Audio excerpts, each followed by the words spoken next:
How's it going, everyone? Welcome back to the Winners Club podcast. We have a special episode for you today. We have two special guests joining us. We have Dana Fisher, who is a great friend of ours. He goes to Westfield State University. And we also have our good buddy Devon Thompson, who also goes to Columbia University. Now, today, we talk about meditation and the benefits of meditation through our own personal experience, while also providing evidence through scholarly articles. Now, to find more content from the Winners Club, we have an Instagram, a Facebook, TikTok at official_the Winners Club. And to find the video and audio versions, we have a video version on YouTube at the Winners Club Podcast, but we are also listed on Amazon Music, Spotify, Apple Music, and Buzzsprout at the Winners Club Podcast. And we hope you enjoy listening to today's episode, and we hope you all have a good day and a good week. Thanks.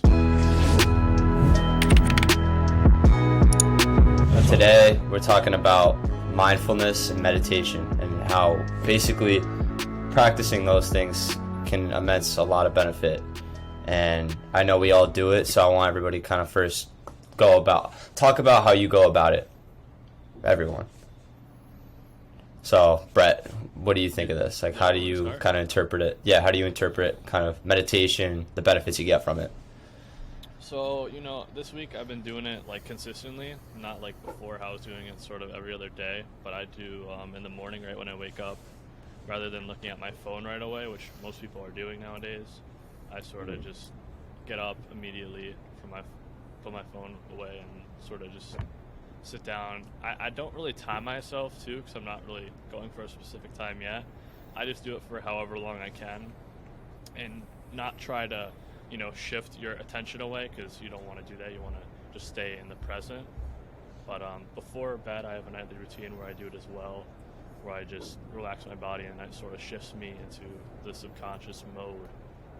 And just filter my brain with positive thoughts, which then I don't go to sleep with it. Most people get anxiety before they go to bed. Maybe they're worrying about something. Rather than that, I go to bed feeling great. So. Yeah, no, I agree, Brett. It's funny. So I actually woke up today and I didn't look at my phone at all. I wanted to try it because that's something I've never done before, and it made me feel a lot better in a certain way. And because that's what I do. Every time I wake up, first thing I do is look at my phone, or even when I go to bed at night, I'll sit on my phone until I fall asleep.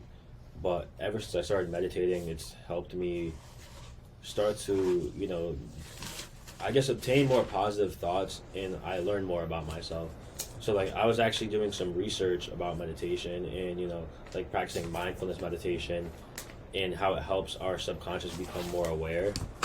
So meditation benefits us in so many other ways. So I like to look at it like almost like an ocean, right? So an ocean is what? At the surface it's very turbulent, it's very aggressive, right? But as you get deeper into the ocean, right? So use meditation as like a submarine. The deeper you get into the ocean, it gets more calm. And that's something I really noticed, ever since I started meditating is, I become more calm. I learn more things about myself, and it just makes me more of a positive person.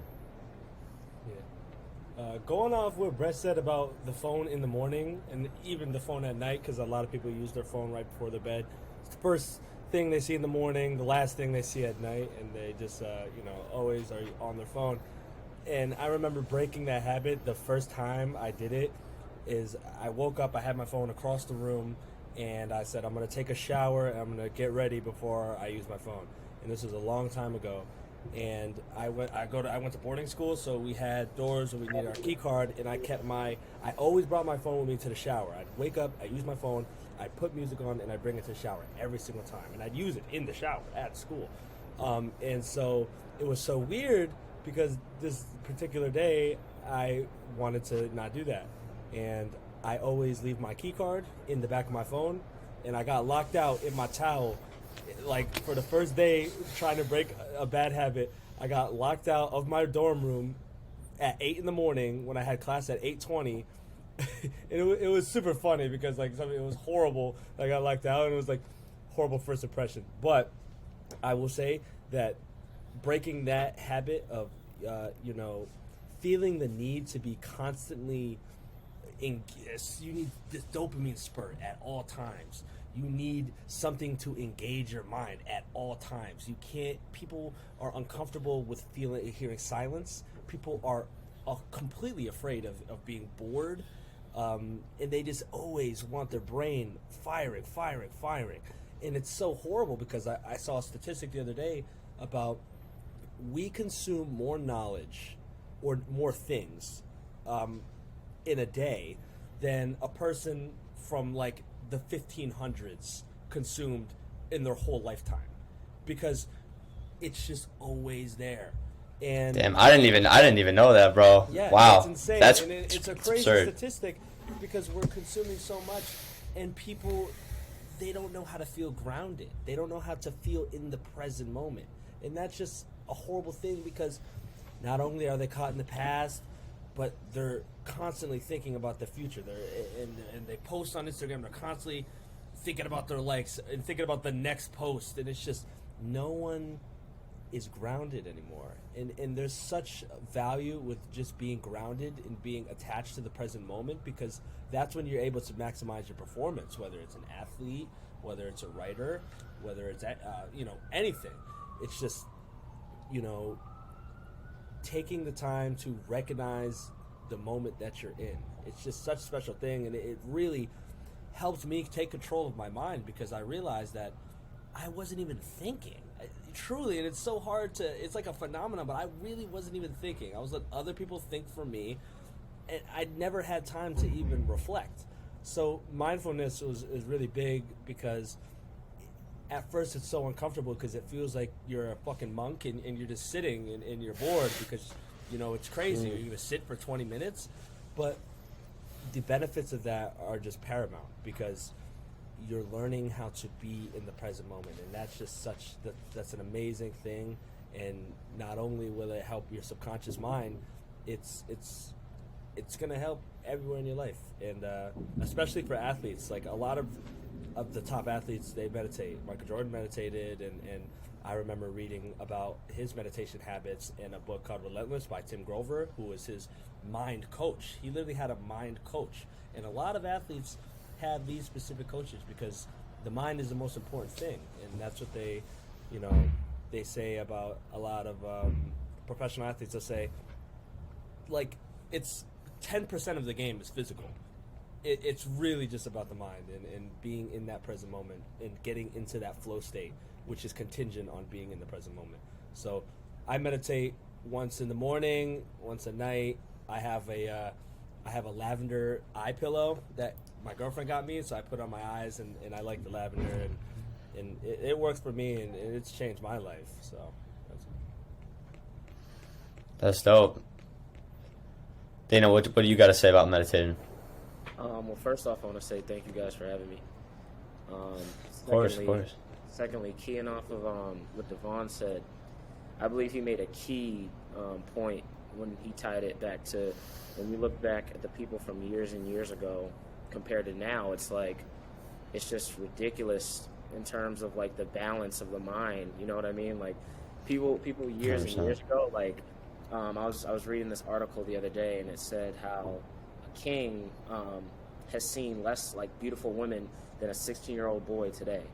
You know what I mean? And I just think that's like totally and utterly detrimental to us as young men growing up. I feel like all of us here in this room, I think we all separate ourselves because we try to meditate. We try to have dopamine detoxes, where we don't spend our entire days just, on TikToks, on Instagram, just getting, more and more dopamine in our brains. I think we do.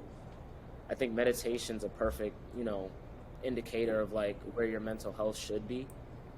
And I think that if you incorporate meditating at least twice a day, I think you'll be a lot more grounded within your life. And I can say since getting here in college, my grades have tremendously improved because of meditation.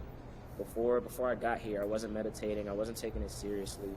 I always thought it was cool. I thought it was interesting, but I just never put it into my full, mind. I wasn't like, oh, this is a mindset that I'm going to live by. But once I changed that, man, I can tell you, it was like the goals I was able to accomplish were endless, it felt like, because in the morning, like you guys said, leaving the phone, on the charger instead of going right to it.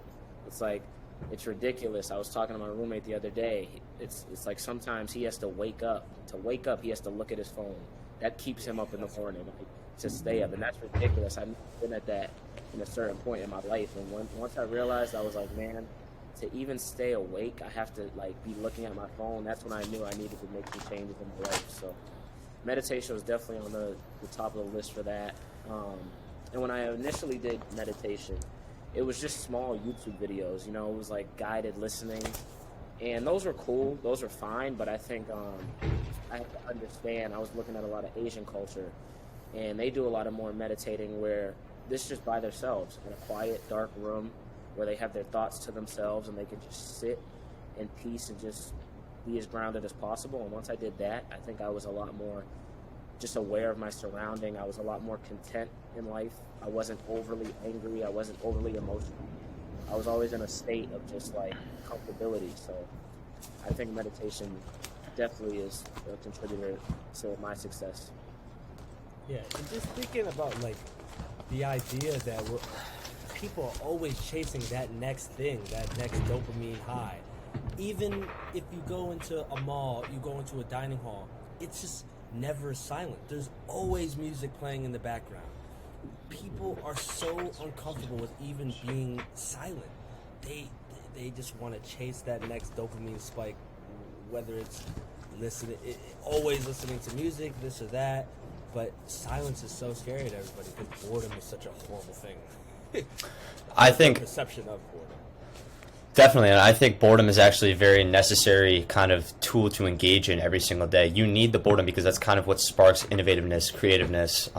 It's just everybody, I'm a firm believer, needs a brain break. And when I kind of get into like what I think of meditation, what I've been doing research right now, and we actually have 4 states of mind, believe it or not. It's the beta, the alpha, the theta, and the delta. The alpha state, though, is the kind of the one that I want to talk about, because the alpha state of mind is your meditative state of mind. It kind of can just render in all of your focus and absorb your mind in the moment. So when people study, that's a great way to transition your mind into alpha, or in a moment where you kind of need maximum focus. So I'll draw an example of somebody who may not live in alpha. You ever hear those kind of stories of people driving and they kind of aren't even conscious that they just drove from point A to point B? They're kind of like, oh, I blacked out in a way, you know what I mean? Well, it's because they were not engaging in alpha state. Typically when you're behind the wheel or kind of in a situation where you need to be consciously engaged because your life depends on it, you're subconsciously engaging in alpha. So if you can train how to, I guess, transition your brain and your mind into going into alpha, the results, I mean, it's just endless. And that's what meditation is that you are conditioning your alpha state of mind. So when Dana was talking about it earlier, how monks and stuff, and I've also kind of listened to like those YouTube videos of kind of like Asian culture, that's what gets me in a meditative state.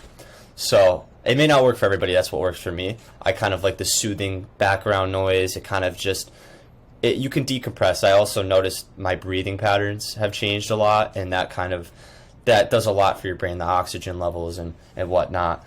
But according to Karen Matko and Peter Seldmeier of Chemnitz University of Technology, they've done research and they have just stated a few of the benefits that you can get.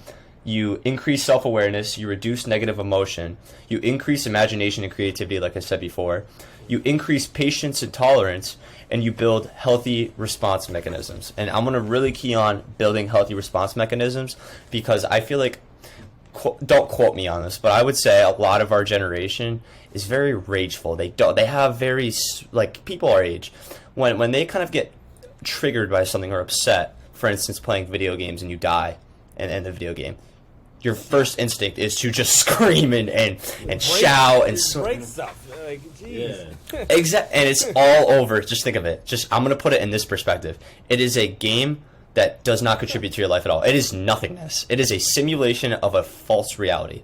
And you get so upset that you break something in real life over something that is totally meaningless to you. Yeah, like seriously, It's something break like that. TVs, break controllers, break systems. It's totally insane. It just shows a lack of emotional control, emotional IQ. Yeah, exactly, and a lack of patience. And that's another thing that meditation does is you kind of develop the sense of patience where I'm going to tie into my breathing techniques. When I feel overwhelmed, when I feel stressed, I take those deep breaths. and I call them adrenaline breaths because I'm having a rush of adrenaline in that moment. So when I breathe through that, I get through that and I can calm down and then kind of think. Because think about it, when you have adrenaline, what's happening? Your emotions are spiking. Making decisions out of emotion is one of the worst things that you can do. You know what I mean? That's like whenever you get in a fight, you were to kill somebody hypothetically, and then you'd instantly regret it. Or I That's think obviously horrible. Even another layer, just not being able to recognize and synthesize the emotions you're feeling. You know, you've ever been so mad at someone, but you're just so overwhelmed with all the emotions that you just cry. Like, you're just so pissed and you want to, like, punch them in the face, but it's so overwhelming and you're not even sure the emotions that you're feeling, and you just break down and cry. And, I mean, it's probably happened to so many, a lot of people. It's definitely happened to me. But I realized it's just, I had no control, or even I had no idea what I was feeling. And I had not the ability to kind of reflect and just take a moment, take a second. What am I feeling right now? You know, in kind of process, so I'm able to make better decisions. I would just fucking cry and kick someone. Yeah, but what that is though is you literally just said that you alpha conditioned without even knowing it. You know what I mean? Like, that is what alpha conditioning is. So I've been reading this book called The Genie Within, and it kind of just the whole book talks about the subconscious mind, but it really does dive a lot into alpha conditioning. And I know it sounds kind of corny to say, but when you speak something out loud and sort of, you know, hypothetically speak it into existence, it most of the time renders into your subconscious, because your conscious is a filtration going into your subconscious. So when you speak it out loud, you're consciously engaged, and then it filters through. So if you say to yourself, I'm going to enter alpha state of mind now, I'm going to enter my focus, you know what I mean? If you affiliate that with, I know Dana told me he did this before a test. Dana told me that he told himself over and over again that he was going to pass his test. He was going to pass his test. He told me he didn't even study for it. And guess what he got? A 90, because he told himself he was going to get it. You know what I mean? And it's just an element where you can actually control yourself through your mind. And it's really fascinating too in this book, because they talk about kind of how you can actually control your levels of blood pressure and stuff like that. These things that you can actually subconsciously change and manipulate in your mind. I think meditating, though, as a whole, it's a lot deeper than it actually is. I feel like you can truly learn your innermost core through meditation, because I'll give an example, since I didn't really talk about it before, for how I meditate. I feel like when I'm meditating, I'll give myself 10 to 20 minutes usually at any point in the day, whenever I feel kind of the most stressed during the day. And I feel like when I do that, not only do I remember more and retain more information, that kind of all just hits me, and then it cycles through, and then I go into the state of nothingness, and I kind of feel a lot better. But that state of just giving your brain a break, I enter alpha, and it's like I'm in a whole new reality. It's just unbelievable. I watched a Joe Rogan podcast yesterday, and they were talking. We mentioned this in our freestyle, our episode prior, that the average amount of screen time is 11 hours. Average. That's your entire day. So how do you guys think we can reduce screen time? I think meditation will really, really help that, because it would just solve a lot of problems in my eyes. I think people are also really struggling now to find healthy sleep schedules. People are I feel like anxiety and depression are things that are in our individual control for the most part. Like, we are responsible for the way we feel typically. I mean, there's obviously some kind of there could be some sort of, I guess, misconception with that. I think you can go either way, but I would say for most part, most of the way you feel is on you.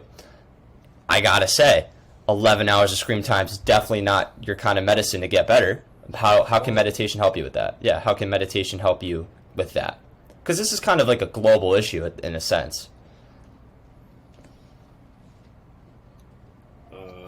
And you guys want to go? I'll go first. Yeah, I'll go. Well, I mean, like mentioned before, you know, when you meditate, you unlock your full potential. Well, like, you're moving towards your full potential, and you start learning things about yourself, and it makes you it motivates you to kind of want to step outside of your comfort zone and do more things that you don't normally do. And I think meditating, you know, like Devon said, like that one day, you know, he didn't touch his phone when he woke up, right? That's a new habit. You know, I think once you meditate and you start developing these new habits, it keeps you busy, more busy, and, you know, it kind of steers you away from doing things that you used to do. Like, for example, like sitting on your phone at night. Once you realize how bad that is, like sitting on your phone and obtaining all this knowledge, like Devon said before, how we obtain this much knowledge, we obtain way more knowledge in a day than people back then used to in their entire lives, you know, that's not good. But people, you know, throughout their day, you know, they want more and more knowledge. They want to see all this stuff on their phone and stuff. But, you know, I think practicing, you know, that emptiness, that meditation, you know, it'll steer you away from it, because you'll soon realize how much better of a mood it'll put you in. It'll motivate you a little bit more. And it doesn't even necessarily have to be like, you know, like I know some of you guys meditate for like 20 minutes straight. Like it could be like it start off small, and then, you know, those habits will get better and better and better. So I think meditation, you know, if you take it little by little, it'll help you develop healthier habits instead of, you know, being on your phone. So that's my take on it personally. Yeah, no, I 100% agree. I was going to say, I'll tie this into my research too, but I think developing a nightly routine and a morning routine can sort of reduce that screen time. I feel like if you're really organized with your days, plan it out, and you have a solid night routine where maybe you put your phone away from your bed or even somewhere else, you can buy an alarm clock too. So that's reducing screen time right away. You don't need your phone as an alarm.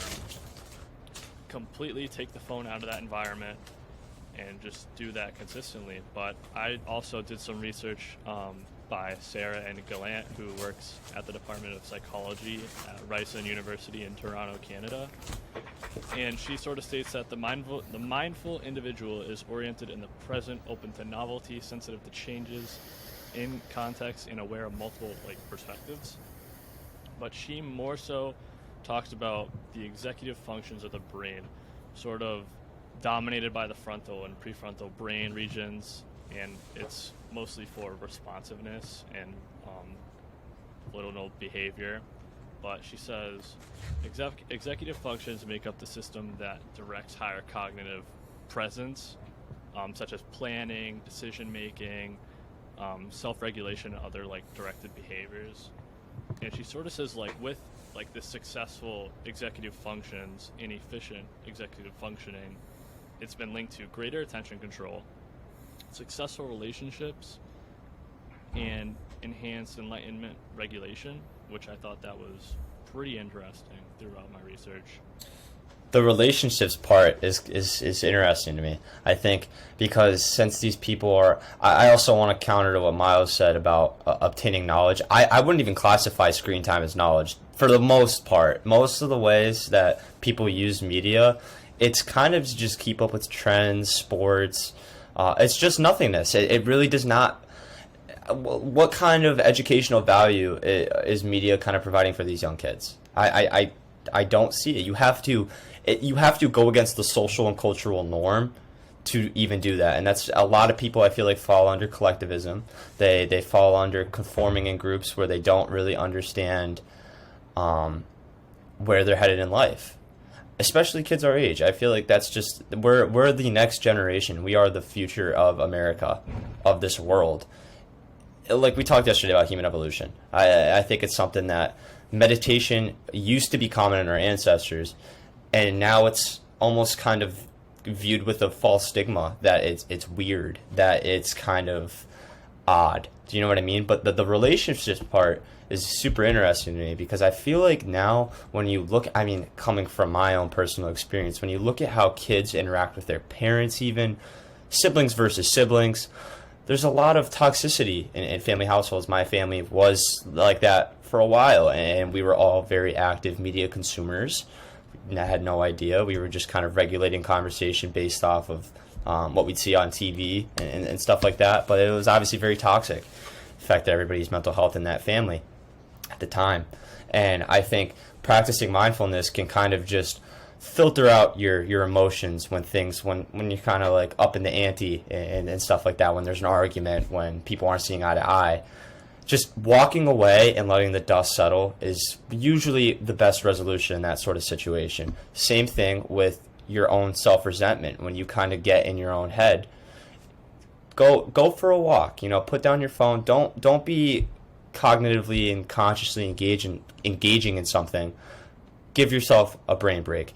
I not only for you, but to also improve other relationships, just like I just mentioned about how when you kind of are arguing with someone, step away, both of you. That's just something that I kind of got from that, but I want to hear what Dana and Devon have to say. I definitely agree with what you're saying when it comes to just the fact that, like, we prioritize the phone so much as a generation. And when I was talking to my brother, he had a fine point he made. He said that as a generation, especially ours, I think we want more than we put in the work for.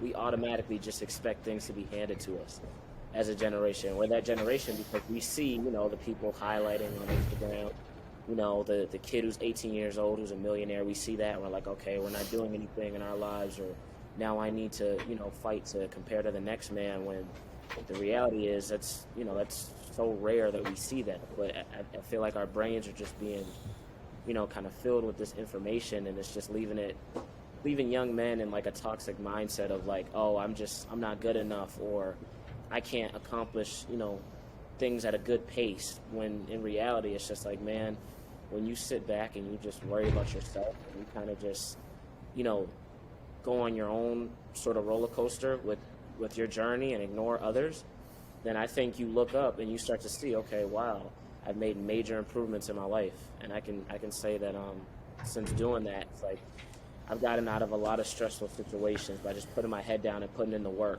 not telling anybody about what I'm going to do. I think that's another problem that a lot of people do. They'll just tell people, yo, I'm going to do this, or yo, I'm going to do that. But it's like, no, just put your head down and show people with your actions.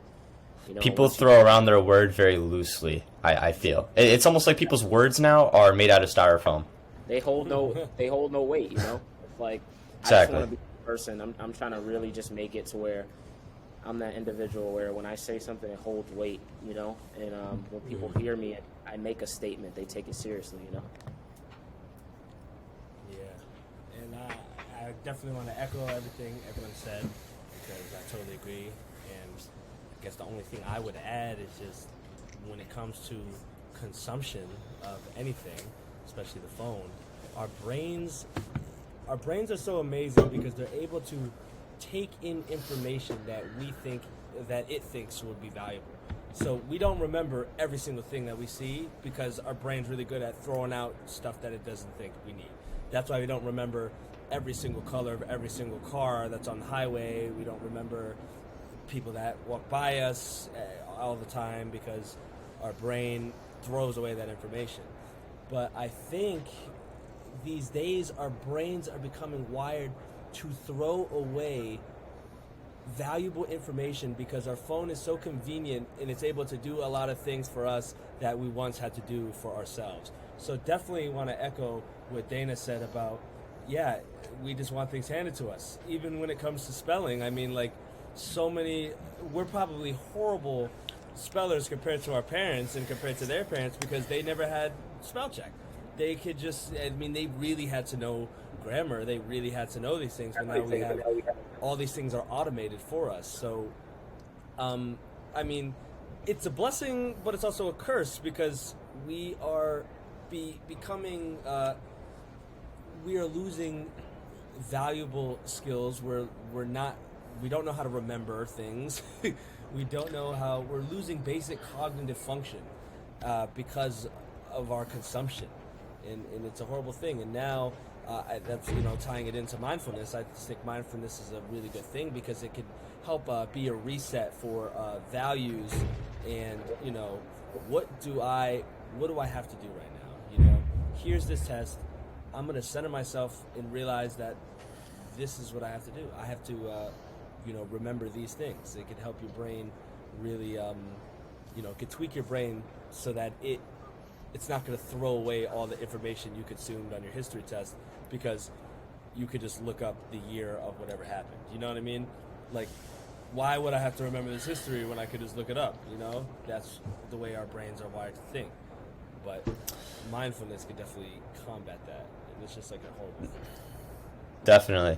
So another point I wanted to bring up, because when people kind of, I feel like this is another thing that I've noticed with my own experience. When I meditate, I usually look at it as a way to decompress my emotions. When I'm stressed out, when I'm angry, when I'm upset, I use it as a way to decompress. But I also feel like people, I could be wrong, don't quote me on this, but I also got this information from a Joe Rogan podcast. People who meditate, I feel, also engage in some sort of martial arts, whether it's boxing, wrestling, grappling, jiu-jitsu, you name it. I feel like that's a healthy alternative to incorporate along with meditation, because you can also then look at meditation as something completely different, as something to more so practice mindfulness. Practicing what mindfulness really is being mindful, being observant of your behaviors and situations, rather than kind of looking at it as a filtration of emotion. So I think it's a good thing though to get involved in, because you also see, like with Dana's point earlier about the monks, you see, what do they have in common? They also practice like martial arts and ways where they can kind of decompress their physical anger that will help them spiritually. You know what I'm saying? Like, I feel like, Devon, too, when you said earlier something about how when people feel upset, they want to cry and like scream and shout, like they kind of just feel like their heads are going to explode, right?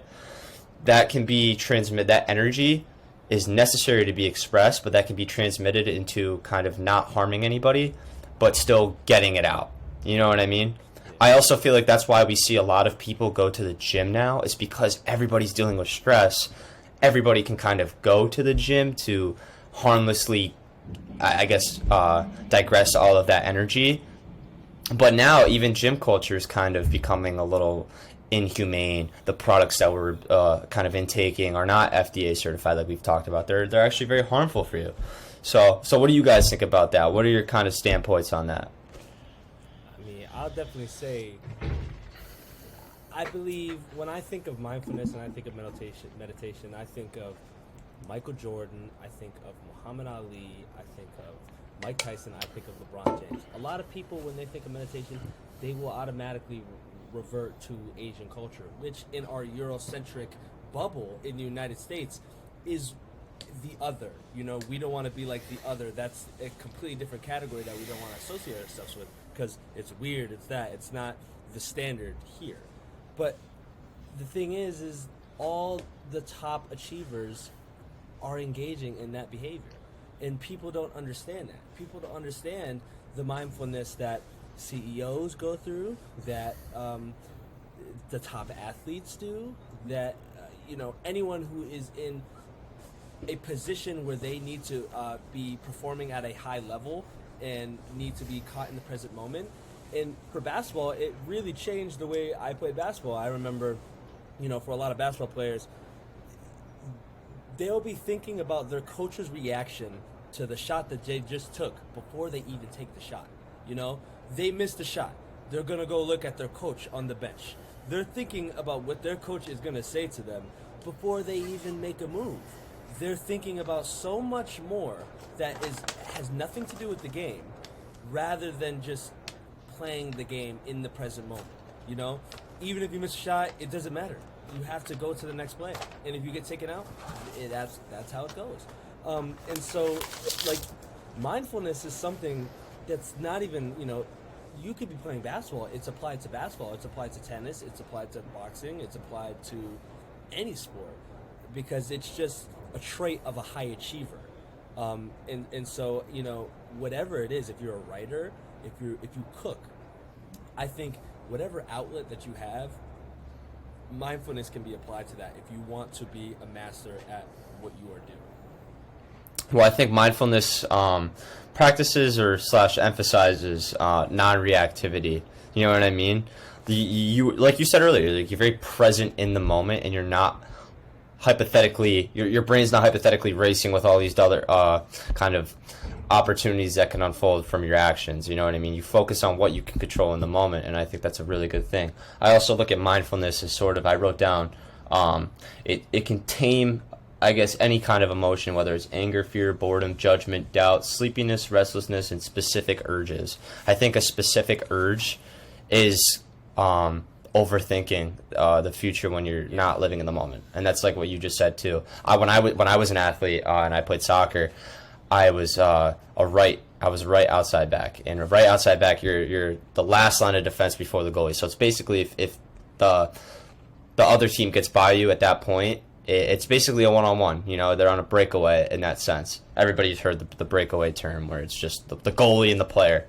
My biggest fear was letting a player get by me where they get a breakaway and they're one-on-one with the goalie, because look at how big the goal is in soccer compared to the goalie. You know what I mean? It's not like hockey where that the body is just all in there. There's a lot of room in it, and typically that's typically how I guess a soccer player would score in a game, is when they get a one-on-one. They get an opportunity like that. So I used to overthink a lot. If I don't step, if I don't do this, if I don't do that, I'm going to get beat. And I would always think, you know, what's my coach going to do? Am I going to get subbed out? Am I going to do this? And I was getting in my head, and that was affecting my play. And that just kind of was the downturn of even like my sports career. It didn't really pan out because I got in my own head. I doubted my own capabilities too. And that was a big problem for me. And I know we've all had our own, I guess, intakes with this in sports. So how would you guys incorporate that? I totally agree with what you and Devon said.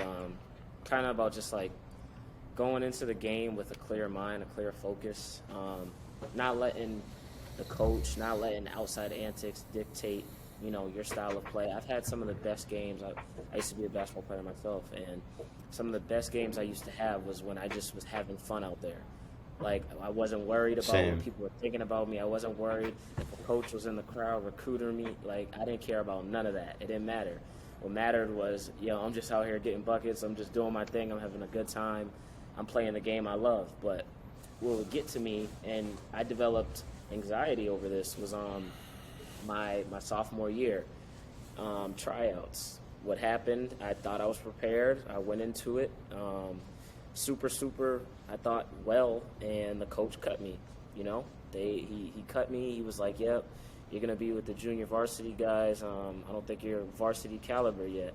So when that happened, it was just like, man, I just started second-guessing myself to the point of where it was like I just was always in a constant flood of anxiety. It didn't leave me with just having that feeling on the basketball court. It left me with having that feeling in the classroom, with people, with others, and it just kind of put me in like an introverted state. So now it's like, since meditating, I've been able to become a lot more extroverted. Unfortunately, the basketball career, like Ryan was saying with his, it was like it might not have panned out, but maybe that wasn't my calling, you know. I think it was a true learning lesson for me, though, to never let, you know, someone fully bring you down. Yes, he wasn't the best coach, but like he should have never brought me down to the level of his, to where it's just like I had no confidence in any areas of my life anymore, you know. So now I just kind of go into a new thing like, you know what, I'm just going to have confidence in myself. I don't care what anybody says or thinks about me. I'm just going to try to stand out and be the best, you know, man that I can be. So meditation is definitely a factor of that, because with meditation, you're all in the present, you know. There is no what's happening tomorrow, what happened yesterday, what happened 10 years ago. It doesn't matter, you know. When you're in your state of meditation, all you're thinking about is the task at hand that you have to do today. So I think I've had struggles with not being in the present enough, and now, since incorporating meditation, I'm way more engaged fully in whatever I'm doing at the moment. Yeah, totally agree. Definitely. Reminds me, like, when I was starting my sports career in sixth grade, I got cut for, and Ryan made the team over me. Bro, I made it over you. That was crazy. crazy. That was crazy, bro. That was crazy I was shit. horrible, though. I was really horrible. Like, I was horrible, and I didn't, you know, I got cut because I was bad. But I got, you know, in my bag after that, and I was at a young enough age where I was able to practice enough where I could, you know, it was only sixth grade, and I, you know, was able to make team in seventh grade. But yeah, man.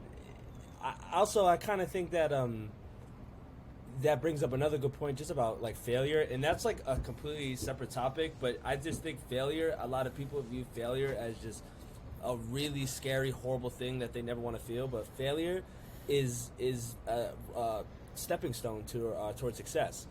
You're never gonna find success without failure, and even if you fail 100 times, that's a part of the learning process. It's part of the growing process, and you won't learn if you don't try and fail.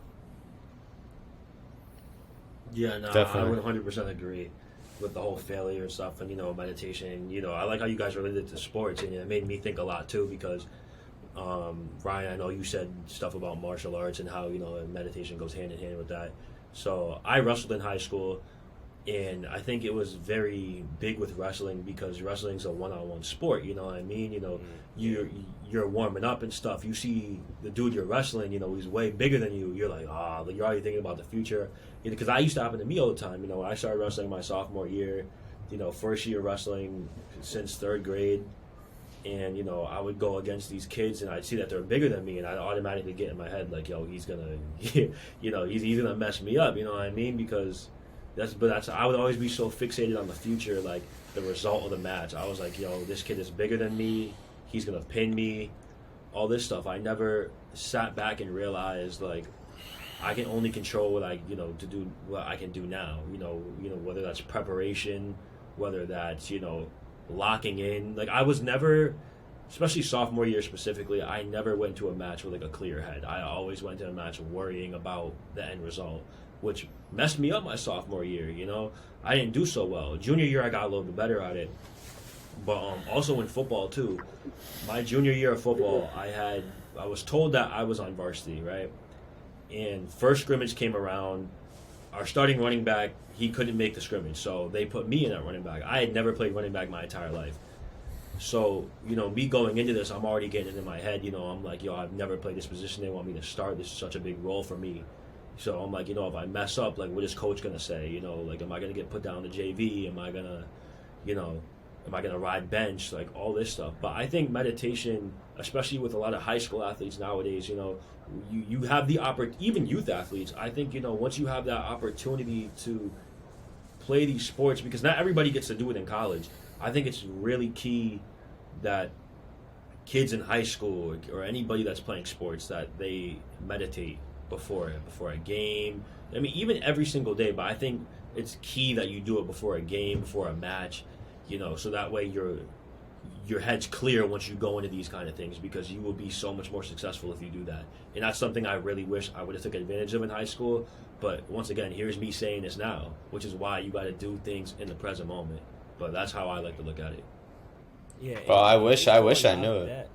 Like, I did too, man. I really wish I did. But, look at us sitting here now. But I think it's key that us as young men I think it's key for us to preach this message to, younger athletes and other people that are younger than us, because we want them to have that opportunity. We want them to take that opportunity to go and meditate and go do these things, because we didn't have this knowledge at the time. And, that's just because, like Ryan said before, we're next in line, bro. Like, our generation is next. So we're putting on for these younger generations. So I think it's big for us to really preach this message. So, yeah. Yeah, and just like the emotional control that you get from mindfulness is so big, because a lot of the sentiments of what you were talking about was fear of not only just failure, like we were talking about, but embarrassment, which it's multiplied because of social media. Like, oh my gosh, I don't want to get fucked up in this wrestling match, because what if someone gets a video? What if it's on social media? Right, you get a video of me getting pinned, or even on the football field, you get trucked or you get hurdled, or you get stiff armed. Then bam, right? See it. It is it's everywhere. Everybody knows your business. It's everywhere, all over social media. And so that fear of embarrassment, which is just, it's multiplied by social media. It's so difficult. But meditation will give you that emotional control. So, when sometimes you fail, and you may feel embarrassed because of the way people are reacting, but you could process those feelings, and you could understand that this is temporary. Definitely. Understanding that things are temporary just really goes a long way, even when facing kind of something tricky in a sense, or fearful, like you said earlier just now, Devon. People do it, and people overthink and don't live in the moment in a sense of fear, I believe. I think there's there's a lot to worry, and it's be skeptical about, just like you said, like, oh, you know, if I don't know, like if I get pinned or something, or if I get hurdled, like you both just said, everybody's gonna see it, not just who's there, you know. So I think there's just like a lot, even like in like a fight, you know what I mean. If some people are don't even some people don't even stick up for themselves because they're worried that they not only would get their ass beat, but it would be put on everywhere, local. You know what I mean? Everybody would see it, and it's such a local news. Yeah. It's world crazy. Star, like all that kind of stuff. Yeah. So people just another get thing I want to bitched tie into around. this too. Yeah, no, it's crazy. Another thing I want to tie into this too is, you know, I think a lot of young-minded what, bro? What? No, why'd you just pause? Why'd you just pause? It's Because a you were- Zoom. It's a Zoom. Because you were to go, No. say something, so I was letting you talk. All right, go ahead. I was being a gentleman, dick. Yeah, you dick. Oh. Man, you fucking. All right. Dick. All right, go ahead. No, another thing I wanted to tie into this was I feel like a lot of young athletes, you know, I think ego is a huge thing. And, you know, that's a good one. like we were saying, ego is a huge thing. Like, you ever seen those kids, like, even, I mean, it existed when we were in elementary school. You know that, like, one kid that was, like, insane at every single sport, that if he messed up, or he or she messed up, they would lose it. You know what I mean? And I feel like that's something that affects you as you grow, because you were known as such as this phenomenal athlete. You know, your fear of failure is up here. You know, you may not have too many failures because when you were younger, like you would obviously like beat everybody else. But I'm saying that once the pressure rises and you start, you know, coming down, it makes people explode because, you know, your ego was so high up as a kid. Once you get lower and lower and lower as you get older, it kills people. It kills their, you know, that's why a lot of kids stop playing sports. You know what I mean? It's a rude awakening once you get into college and play college. Yeah, sports. it's because everybody exactly. has, It's like getting humbled. everybody is really good. Yeah, Yeah, controlling exactly. your ego though once and is then they quit. Yeah, That's exactly. legitimately. I totally agree with Definitely. you, Miles. Because, man, I could totally advocate for that because it was just crazy. Because when I was in middle school, you know, it was like I was the only 7th grader who made like the 8th grade travel team or whatever at my school. Like things were just going super well. You know, I was just like a monster at this. I thought, you know, I was like, I'm going to the NBA, man. Like, you know, Yeah. but once I got to like high school and stuff like that, not so much playing in high school, but AAU. When I go play AAU, I'm seeing 6-7 kids in the warm ups. You know, I'm seeing the other team doing windmills. I'm like, man, all right, like, you know, maybe this ain't for me. But at the same time, it was like I should have had more of a balanced ego earlier, starting, because I think if I would have, it wouldn't have crushed me so hard, man. Because like I made my whole identity basketball. You know, like before I got here this year, like basketball was my whole identity. It's all I knew. You know, it's all I cared me about. too. Yeah, And it's especially interesting too, because as a black man, I remember I played for Middlesex Magic, which is like a predominantly white AAU team, and I remember going to my first practice, and it's like most white kids on the team, and as a black man, I just did not want to lose to a motherfucking white dude in basketball. Like, You're I was like, expecting- this is mine. Like, this is mine. Like, so much fuck you, more. man. And I remember, like, there's a kid on my team named Will Batchelder, and he was super good. Oh, like, he's nice. He's nice. Yeah, and so we played together, and he, like, I didn't even know. This guy looks like an idiot, you know? This guy, you know, I'm like, wow, he's just a little white guy, got braces on, whatever. I'm about to fuck this guy up. Man, he was chopping me up, man. He was chopping me up the whole practice. And I just remember that's how it was with everybody on my AU team, because I thought, and this is like speaking just at a point as a black man, like that fear of failure was even worse. Right. Because I was black and I did not want to be the black guy who's losing in basketball. I didn't want to be the black guy who's losing in football. You know, I hated that shit, man. Because, man, because that's all we was, you know. Unfortunately, I talk about this with my brother, too. He's like, man, we just need to reintroduce just, like, new methods and stuff in, like, the black community to make it, like, acceptable to do things that aren't just, you know, sports and stuff. So, Exactly. Like, when we talk about, 100%. when we But, talk you about know, meditation, Go ahead.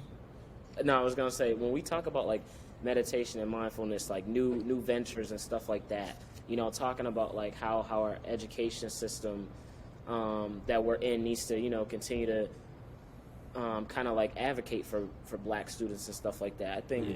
if we just do a better job of just introducing stuff like that, I think we'll just like change the narrative, you know. But sorry, what were you gonna say? Oh Mark? no, 100%. I will 1,000% agree with you, bro. And it's unfortunate, the stereotypes around, us young black men nowadays. It's always, oh, they're the phenomenal athlete growing up, and then once they leave high school, it's either they go to college to play sports, or it's they don't go to college, try to pursue a rap career, and then they're doing all these drugs and all this hard shit. You know what I mean? And that's Like, usually I what believe. happens. Yeah, exactly. That's usually what happens. It's unfortunate, and I'm a strong advocate for black excellence. I want to see black men win because I am a black man myself, and I think a lot of that comes with obviously parenting.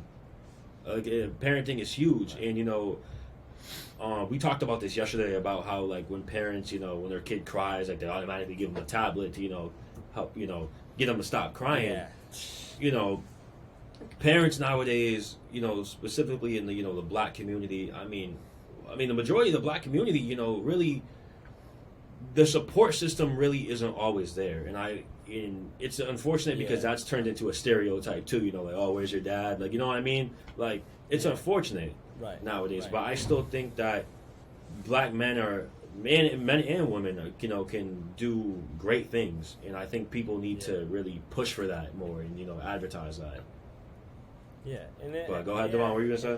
And it's interesting too because I remember going to boarding school, and boarding school was like I'm around really, really smart people, really, really athletic people, and I remember being in the classrooms and toward my older years at school, I kind of was a solidified student, but a lot of the white students, in the Asian students, they felt some sort of way.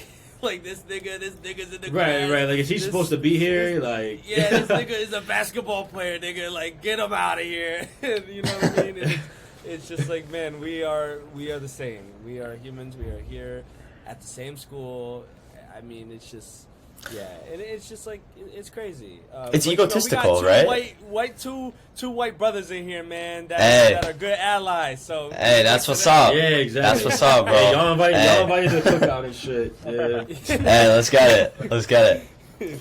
Now, would you guys say though that that's egotistical? Would you say, like in your sense, Devon, what you just said, those kids that are in the classrooms with you, the high level education classrooms, do they feel that their ego is hurt that you are a student athlete and you can be there, right? You know what I mean? Right, it could yeah. be said That's what in it is. any That's what it is. any sort of community either too. Like we us as a podcast right now, like we know about your kind of trials and tribulations of life, and you grew up in a white community and you became very successful. Do you feel that like there was some egotistical things with that, like how people around you, like you said, like the Middlesex Magic team, for instance, I'll give an example. Like, did you feel kind of everybody ego-wise was kind of offended that you were able to overcome specific things because of the kind of opportunities that you were thrown and took advantage of? I don't know if I worded that well. No, it makes sense. I know what you're saying, though. No, cut that part out. That shit sounded No, crazy. But we makes know what sense you're because- asking, though. Because No, as All black right. people, we're gonna continue to face similar situations because every single thing that we achieve now you're just a product of affirmative action. You are you're not as smart as the white guy. You're black, so that's how you're able to get into school. And that's what a lot of people Yeah. told me. I am in the scholars program at Columbia, which would distinguish me as one of the top candidates who went through the application process. But people still tell me that I'm only a function of affirmative action, and like you know what I mean. And that's how it's going to be with jobs for black people. It's just goddamn, this black guy only got the job because he's black, and it's a horrible thing, and it undermines looking at things holistically and redefining what it means what intelligence means, what success means. I think I've known some of the hardest working people who just work 3 minimum wage jobs, were able to still go to school, were able to still join these clubs and still get good grades, and they may not be granted the same opportunity, because they don't have a 1500 SAT score, you know, which is a historically racist test that is not a true, it doesn't really define intelligence in the way that people think it does. So, you know, it's just, and these are things that a lot of people are going to face throughout their whole life. Their success is going to be undermined, you know, and I know a lot of you have had a time where you felt so proud that you did something so big, and your friends like, yeah, it's just ass though, like, you know what I mean, I would have did that, you know what I'm saying, this or that. Just haters all around you, just hating on what you're doing for yourself, what you're doing for your friends around you, you know, and that type of hate that you get from your group may stop you from trying to get something more and continuing to fight and you know, to learn, to produce things, to do what makes you feel good. And yeah, so I mean, this is not only something that as a black man and as black men we will face, but something that's universal because of the people around you who maybe don't have your best interest. Because I mean, people are just, they're so selfish. Definitely. I think what it sounds like what you just said kind of like raised something in my mind, like kind of like diminishing your ego and other people's egos in the moment. You know what I mean? Like in the moment, like you don't feel offended when people, like you just said, like people around you kind of commenting, oh, that don't mean shit. You know what I mean? Like that kind of saying, like don't let that hurt your ego. You know what I mean? And we can practice this through mindfulness, because like if you're building the habit of practicing mindfulness, you're building and developing the skills of patience, so you can deal with that. You know what I mean? You're not gonna fist fight somebody because they're not as happy for you as you'd hoped. You know what I mean? And I think that's something I struggled with that for a while, and I know it's relatable too for you guys. Like that's something though that the mindfulness really can tame your ego. And everybody has an ego, and working around it feels impossible because the ego is such a big thing in our psychological subconscious. You know what I mean? We have the ego, the id, and the superego. So I don't know. It's just interesting. Crazy.